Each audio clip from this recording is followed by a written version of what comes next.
Have you ever been so angry you just wanted to punch something? Maybe you've slammed a door, thrown a pillow, or yelled at your phone when it dropped a call. We've all been there. Anger is a powerful, consuming emotion. It can feel like a wildfire raging inside us, making us say and do things we later regret. In those heated moments, we're not thinking clearly. We're acting on pure, raw impulse, and often the people closest to us are the ones who get burned. It's like we become a different person, someone we don't even recognize, and we end up hurting the very people we love.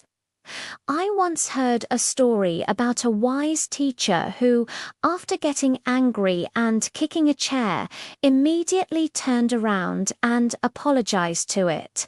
He said, "I'm sorry, chair. It wasn't your fault." Now, this might sound a little strange, right? Apologizing to an inanimate object. But there's a profound lesson here. It's not about the chair. It's about acknowledging your anger and taking responsibility for your actions, no matter how small. It's a practice of mindfulness. By stopping to apologize, even to a chair, you are breaking the cycle of impulsive reaction. You are admitting, "I was angry, and I lost control." This simple act is the first step toward regaining that control and resolving the anger within you, rather than letting it fester or lash out at something or someone else. Think about it. Anger is actually a form of connection. It's a very intense, often destructive connection, but a connection nonetheless. When you're angry at someone, you are deeply engaged with them, even if it's in a negative way. Your thoughts are consumed by them, your energy is directed at them. But here's the beautiful part. Love is also a form of connection. And unlike anger, love is a connection that heals, builds, and brings profound peace. So we stand at a crossroads every time we feel that surge of frustration. We have a choice.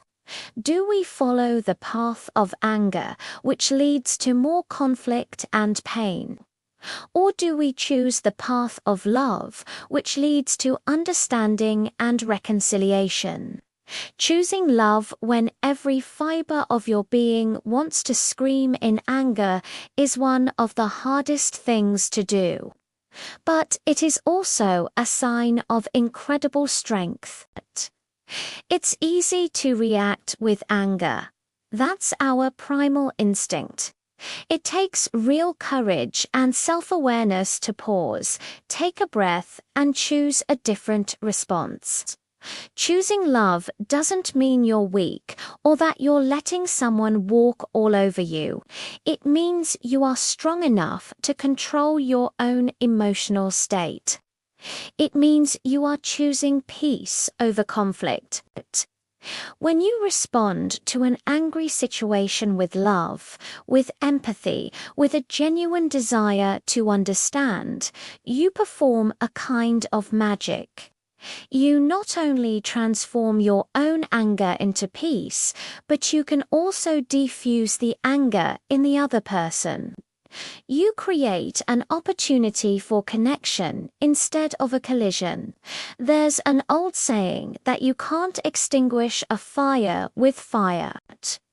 If your house is burning, you don't throw more flames on it. You douse it with water.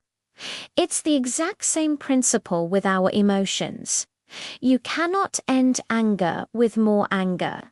Shouting back at someone who is shouting at you only escalates the conflict. It adds fuel to the fire. The only thing that can truly extinguish the fire of anger is the cooling, calming water of love. It's love in the form of compassion, patience, and understanding that can soothe a heated argument and bring about a resolution. Feeling angry is not a character flaw. It's a normal, human emotion. Everyone, from the calmest monk to the most fiery CEO, experiences anger. It's a signal telling us that a boundary has been crossed or a need isn't being met. The feeling itself isn't the problem. The real test of our character is what we do with that anger. Do we let it control us, turning us into a destructive force? Or do we acknowledge it, understand its message, and then choose a constructive way to deal with it? How we manage our anger says more about us than the fact that we feel it. It reflects our maturity, our wisdom, and our inner strength. Imagine a world where each of us made a conscious effort to reduce our own anger just by a little bit every single day. Imagine if, instead of reacting with frustration, we chose to respond with a little more patience. Imagine if we decided to nurture love, both for ourselves and for those around us.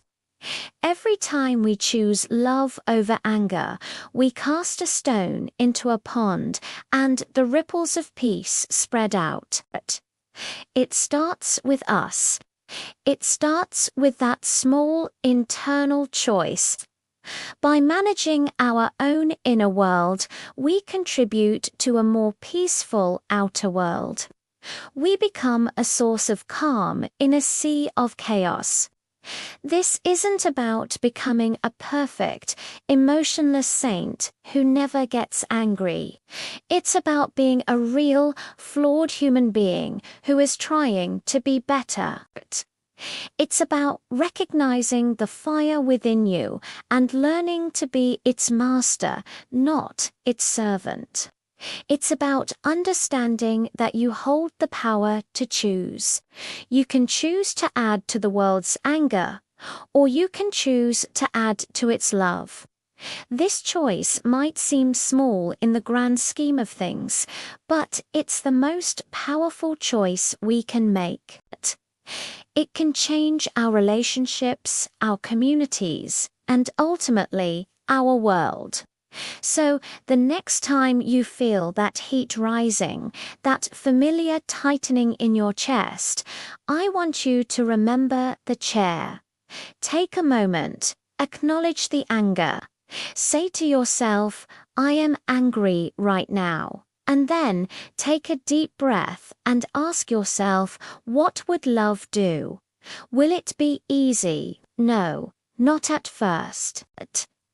But with practice, it becomes a habit, and that habit has the power to transform everything. By choosing love, you are choosing your own peace. You are choosing connection over conflict. You are choosing to be a force for good in the world. And that is the greatest strength of all. Thank you so much for watching and spending this time with me. If this message resonated with you, please consider liking the video and subscribing to the channel for more content on navigating life with a little more peace and love. I'd love to hear your thoughts in the comments below. Take care and see you next time.